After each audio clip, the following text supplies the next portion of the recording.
Welcome to Season 5 of the Agile Brand with Greg Kihlström, where we talk with enterprise and technology platform leaders about the people, processes, and platforms that make marketing and customer experience successful, scalable, and sustainable. This is what creates an Agile brand. I'm your host, Greg Kihlström, advisor and consultant for Fortune 1000 marketing and CX leaders and teams as principal and chief strategist at GK5A, and best-selling author, keynote speaker, entrepreneur, and Agile certified coach. The Agile Brand podcast is brought to you by TEKsystems, an industry leader in full-stack technology services, talent services, and real-world application. For more information, go to teksystems.com. To sign up for the Agile Brand newsletter and get the latest insights and articles on marketing technology and CX, or to purchase a copy of my latest book, House of the Customer, go to gregkihlstrm.com. You can also find all my books on Amazon and other retailers. And now on to the show. Welcome to a special episode of the Agile Brand podcast that we call the Agile Brand Guide to Intrapreneurship. While entrepreneurs are often lauded with creating new businesses and new ideas, it is more often the case that change agents working within organizations or intrapreneurs are responsible for innovation and for seeing those new ideas through to completion. The Agile Brand Guide to Intrapreneurship shares stories and insights from leaders within organizations that had the courage to create new ways to move a business forward. Hi, this is Greg, and I'm joined by my co-host, Adam Chen. Adam, you are going to be co-hosting this Intrapreneurship series of episodes throughout the year, so why don't you introduce yourself?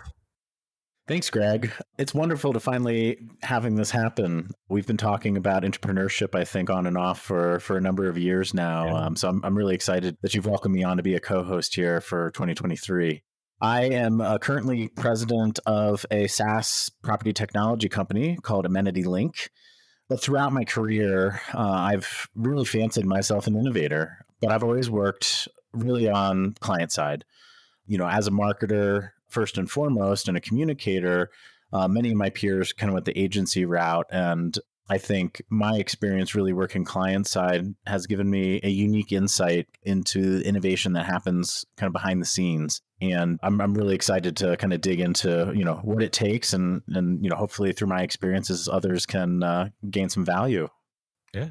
Wonderful. Yeah. And you and I go way back, I would say, back to the Carousel 30 Days, my marketing agency. And it's a former client. And now, I've been working on a number of different things together. And I'm excited to kick this off. So, in this, our inaugural episode of this Intrapreneurship series, we're going to talk about what it means to be an intrapreneur and even what that term means.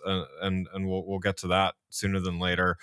And just why these people, these internal change agents, are such a critical part of businesses today. So why don't we start with the definitions? And Adam, I'll put this to you. How do you define an intrapreneur, and what distinguishes them from just a really good employee? Yeah, no. Thanks for teeing that up. I think there's a lot of synonyms that get thrown around that, lead into what the definition of entrepreneur is. You just mentioned one, change agents. Change agents are certainly something that's common lexicon, I think, in business.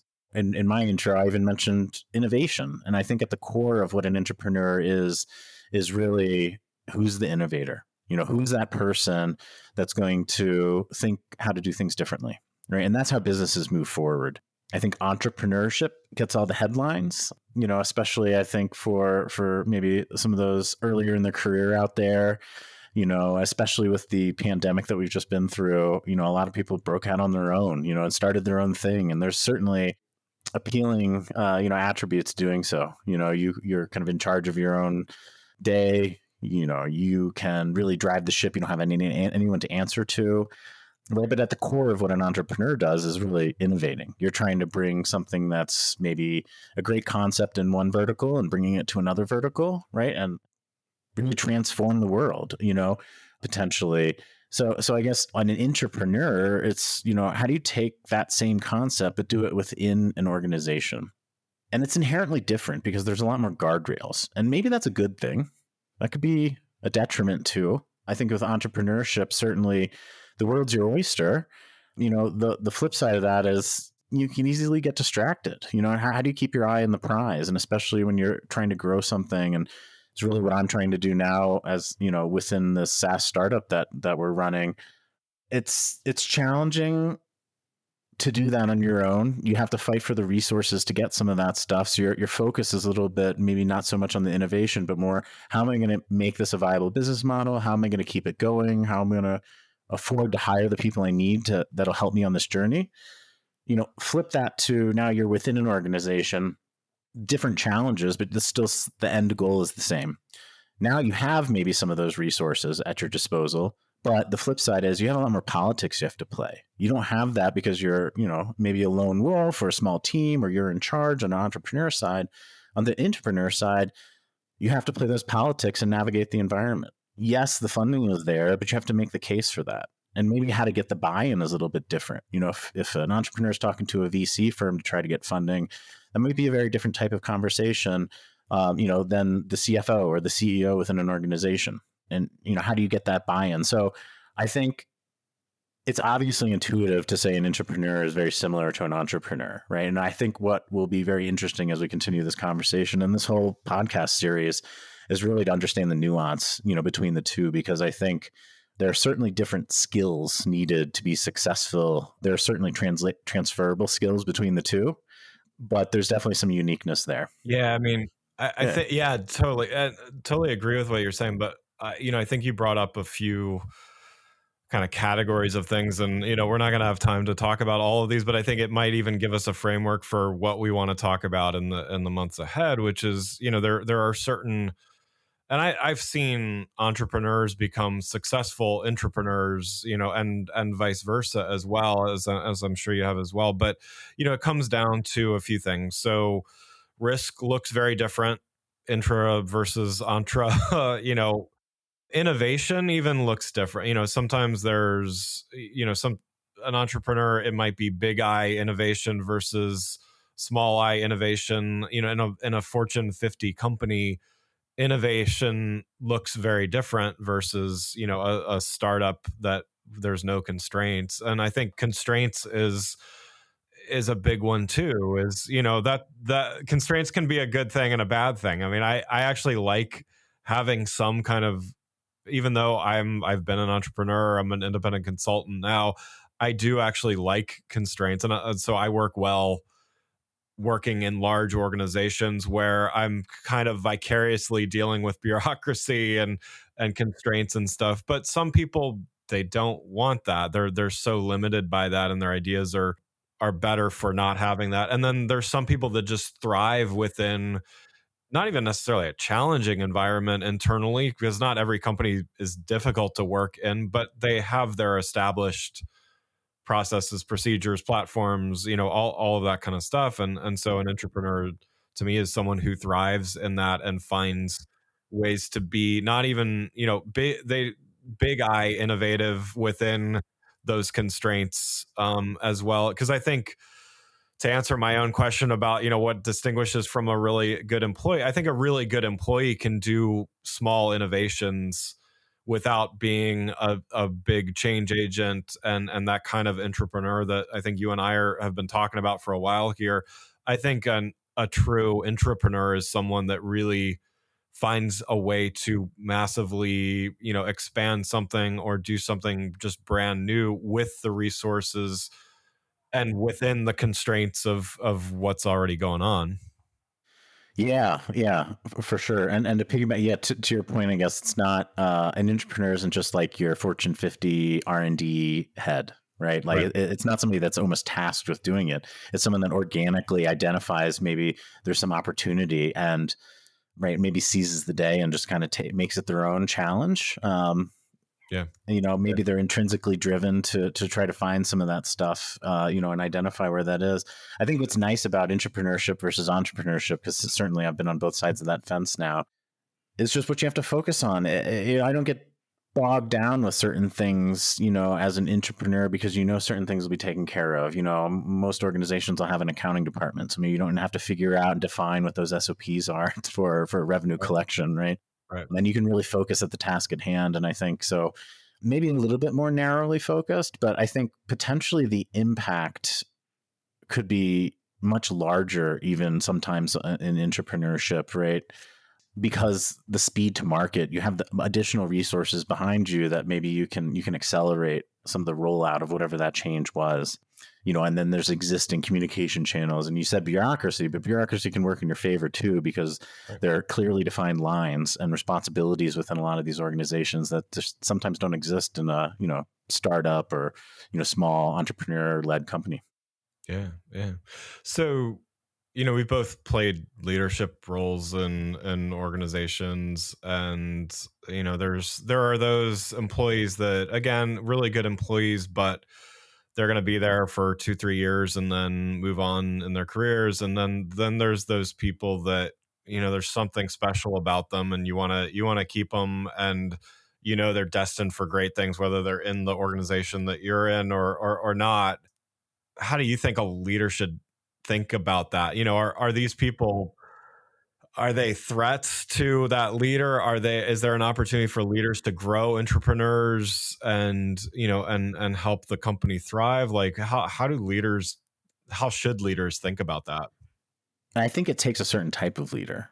I think that's where it all starts. You mentioned, the potential threat. And I think that in my experience working within large and small organizations, that's probably the biggest hurdle.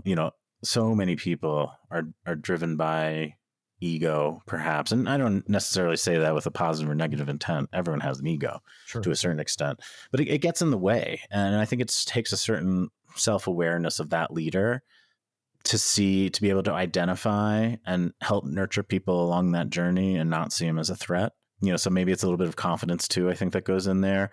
I guess what I'm kind of ideating around is soft skills. And I hate using the word soft skills, but you need to look for some of these intangible attributes, and I don't think I'm not so, nature oriented versus the nurture. I definitely believe in the growth mindset, but it takes somebody that kind of comes to the table already with that kind of mindset, and maybe looks at the organization much more broadly than their own self ambitions. So I think it starts with the leadership team. So imagine I'm a CEO and I'm looking at first, building my leadership team to then foster, innovation in my company or something like that. Before even I try to identify that entrepreneur or that change agent themselves, first I'm trying to create the environment and looking for leaders that can help create that environment where that can thrive. Yeah. And then I think once you create the right environment, these entrepreneurs will surface themselves, right? Everyone knows who the rock stars are within their organization. I think the danger is that if you handcuff those rock stars, they're going to look elsewhere. And I think that's even more of a threat today because there's so many more options out there. And I think employees, expectations are a little bit different, and the power is shifted a little bit more of, it's not that I need this job. And if this job isn't aligned with what I want and what I need at this moment in my life, I'm going to go find it elsewhere. So it takes that, again, goes back to that leadership team and the environment that they're able to create so that they foster that, they identify those people, but then they identify how we can retain them and keep them challenged. So you start getting into motivation. What is it that motivates entrepreneurs and change agents at all levels of your organization? Yeah. Right. And being able to tailor that so you can bring out the best in people. That, in my experience, is a very rare trait.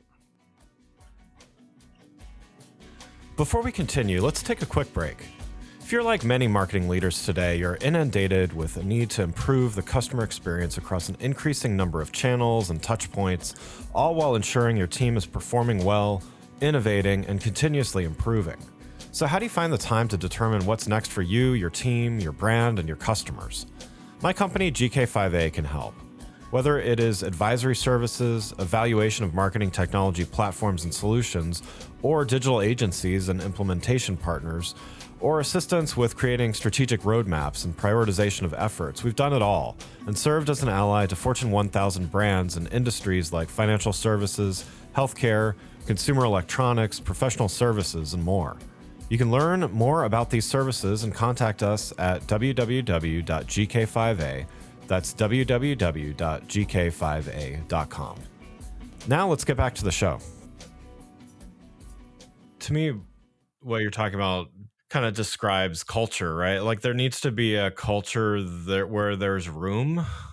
I've been an employee a few times. It's been a little while, but it's I've been at some organizations where there was actually room for me to like go off and, oh, Greg came up with this crazy idea, let him run with it or whatever. And then I've been at organizations that there isn't room. If you don't, you're paid to do a job and just do it and kind of keep your head down or whatever. And I'm, to me, that part of that is culture. Sometimes someone is just wildly creative and they just don't, their ideas and just don't fit the organization. I wouldn't call that a fault of the leaders. If your business makes bicycles and you come up with a great pet food idea, like that's great, but it probably doesn't belong in the bicycle company. So that's where you strike out on your own or get a different job. But I mean, I think as long as it kind of fits within the realm of the business, there does need to be room for these people to be able to grow. If not, no one should be surprised that they leave and perhaps go out on their own. And then it kind of comes back to what you were saying earlier, which is to build on that a little bit. I don't think everyone is destined to be an entrepreneur. I think it's not that it's harder to do that than it is to be an intrapreneur or just an employee or whatever it is.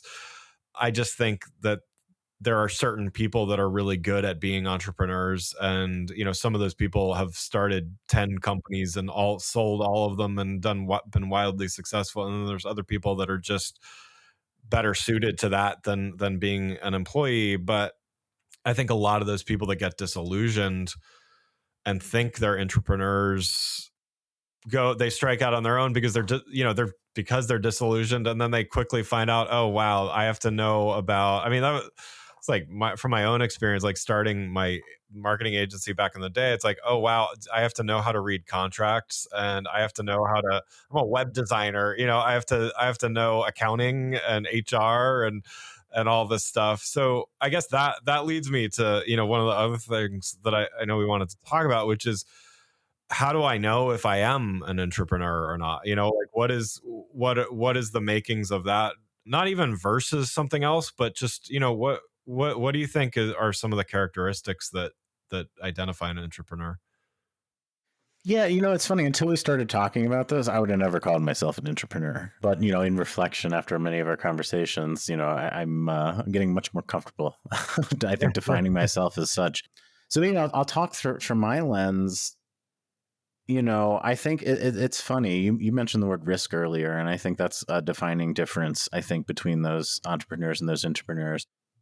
Certainly risk tolerance. I think striking out on your own and starting your own thing certainly has a certain level of risk associated with it. And not just financial risk, but as you alluded to, knowledge risk. Like maybe I just don't know how to do certain functions that make a business run or, can help bring this new innovation to market or something to that standpoint. But that's not to say that entrepreneurs are completely risk averse, right? They're also certainly have certain risk tolerances. It's just skinned a little bit differently. Yeah. I think myself, I know I've always been, focused on kind of career progression, right? As I've moved from company to company and role to role now to where I'm, president of a company.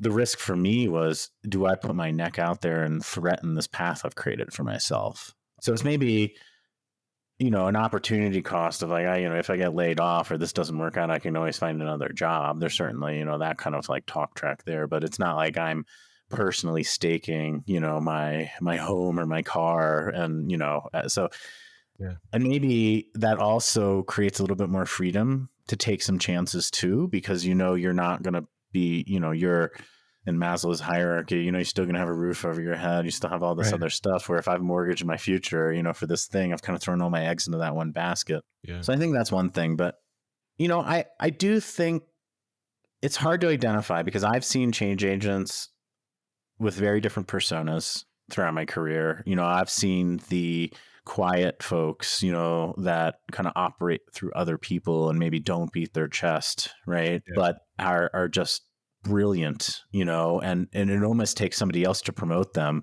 for people to even understand how impactful that they really were, right? Yeah. But then on the other side, you've got these very charismatic people in your organization that just somehow can rally everyone and, say the right things and kind of bring that stuff to market. So I think the source of the true innovation can take many flavors, but I think collectively it's also about how the entrepreneur can build a team of some sort around them to help roll it out.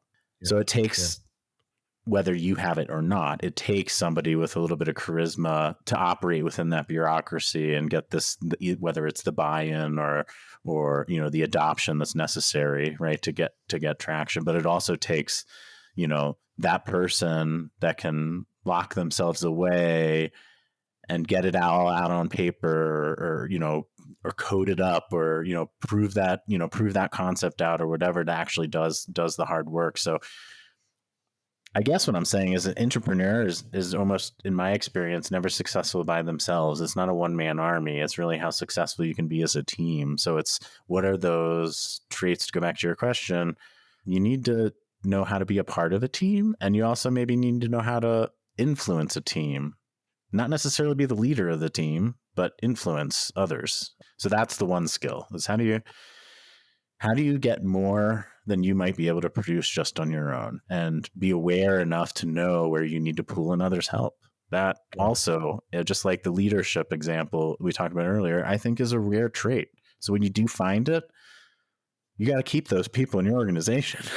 Yeah, definitely. Yeah, I haven't really thought of this in this way before. I mean, I agree with what you're saying, and yet I know you've been an entrepreneur as well. Like, as an entrepreneur, I can't take credit for, most of the successes that I've had. So in other words, there's a bit of shared, no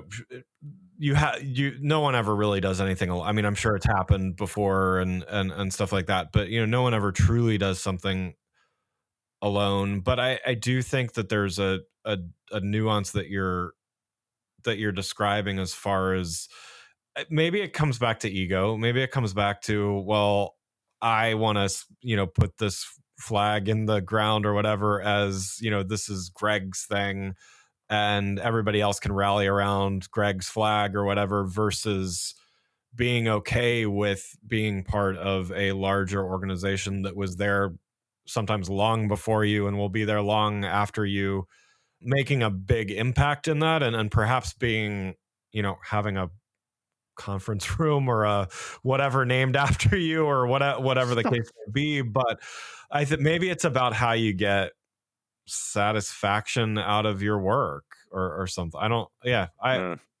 This is probably something for further discussion too down the road.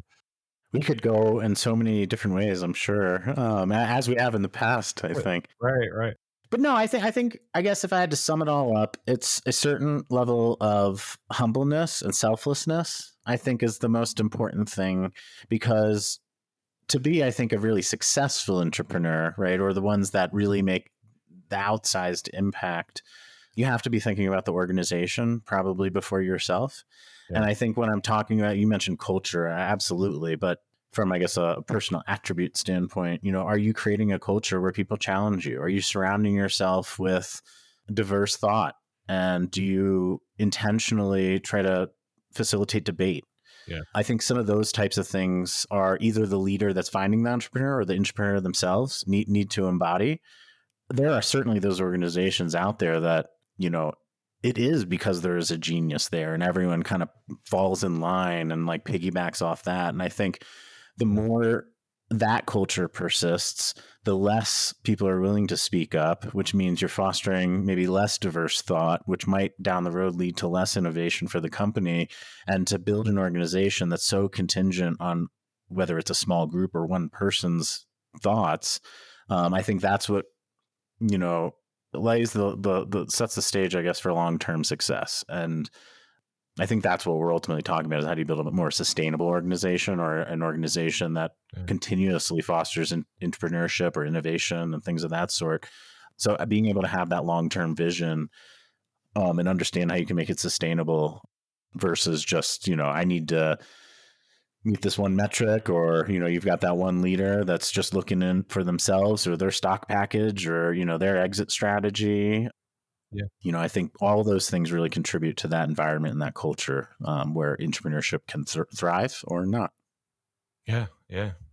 Well, yeah. So we're almost at the top of the show here, and on the Agile Brand shows, I always ask guests for a piece of advice. I'll answer first, and I'll let you have the last word here. But Yeah. my question to both of us really is, what's a piece of advice for that person that's listening to this, saying, yeah, like this is me, what should I do? So, my advice to them would be to really, we can't know the future, and we can't necessarily know how chains of decisions and requests are going to go, but try to envision, could you imagine yourself growing something significant where you currently are? And if that's so, not just can you from a culture perspective, but can you personally deal with, because entrepreneurship has its set of challenges, but you're going to get rejection, you're going to get a bruised ego, you're going to fail. There all of those things, there are differences and risks, as Adam, as you were saying. But I would just say, really try to envision that, and if you can do that where you are, then go for it, and hopefully have the support of leadership. What do you think? Yeah, real quick follow-up question, I guess, before I answer. What else do you think you're going to get out of some of these subsequent interviews in this show? We'll obviously dig into some of this stuff, but from the varying what are the varying perspectives, I guess, on this that you're most interested in kind of unearthing? I mean, we can talk all day, but really, we got to bring in some other thought here and really put some definition around what entrepreneurship is. Yeah, I think I would love to know what the bounds are of, when does someone actually become almost an entrepreneur, even, as a spinoff of an organization. You can be so successful as an entrepreneur that they create a whole new division or company or whatever, but like, where are the bounds of where we see, an entrepreneur or a change agent? I think we're kind of using those terms interchangeably. That would be one thing that would be fascinating to me, as well as just what are the cultural, how is the kind of culture that allows this and allows this to thrive? How can that be defined so that others can, leaders listening to this, because there's plenty of leaders out there listening to this show. There's plenty of employees and aspiring leaders listening to this show. Like, what are those hallmarks that they can look for to say, okay, yeah, I'm in the right place, I just need to put a proposal together, or whatever the case may be? And that might be the third thing, is just like, what does that look like? Do you like get your boss and like write a 1-page proposal of like, I got this idea, what would it take to do that? What does it look like to actually take the first step to becoming one? So any of those three, I'd love to talk about. Interesting. Yeah. I like that. That helps me kind of think through. I like how you say with the bounds, and I guess that makes me think about where we spent a lot of time today talking about, maybe what differentiates an entrepreneur, but maybe what we can also do is explore, in what ways that they're similar. And I think that's the advice I would give out to people is, don't get hung up so much on the word, right? There are some intrinsic motivations that you have to do good and change the world for the better and bring innovation to market, right? Really, the only difference between entrepreneurship, I guess, at the highest level is its context. Are you doing it on your own? Or are you doing it within an organization? And both of those, have certainly some other things to unpack there. But my advice to people is, if you're fancy yourself an entrepreneur or this type of stuff, you've always had a dream of starting your own thing, first take a look at where you're at. Just because you're working in an organization does not prevent you from innovating on some really cool idea or taking it to the next level or coming up with some brand new concept. The grass isn't always greener, so let's first not give up everything that maybe we've worked for thus far. You don't have to do 180 degrees on whatever career path you've charted, right? it might just be a small left turn. So there's a lot more available than I think people sometimes realize. Yeah, love it. Well, thanks everybody for listening to this special episode of the Agile Brand podcast we call the Agile Brand Guide to Entrepreneurship. Adam and I will be returning here pretty soon. So yeah, looking forward to it. Thanks again. Thanks. Thanks again for listening to the Agile Brand with Greg Kihlström podcast, brought to you by Tech Systems. If you enjoyed the show, please take a minute to subscribe on your podcast channel of choice and leave us a rating so that others can find the show more easily. You can access more episodes of the show at www.gregkihlstrm.com. That's GREGKIHLSTROM.com. To get a copy of my latest book, House of the Customer, visit my website, or you can find it on Amazon or other retailers. The Agile Brand is produced by Missing Link, a Latina-owned, strategy-driven, creatively fueled production co-op. From ideation to creation, they craft human connections through intelligent, engaging, and informative content. Until next time, stay agile.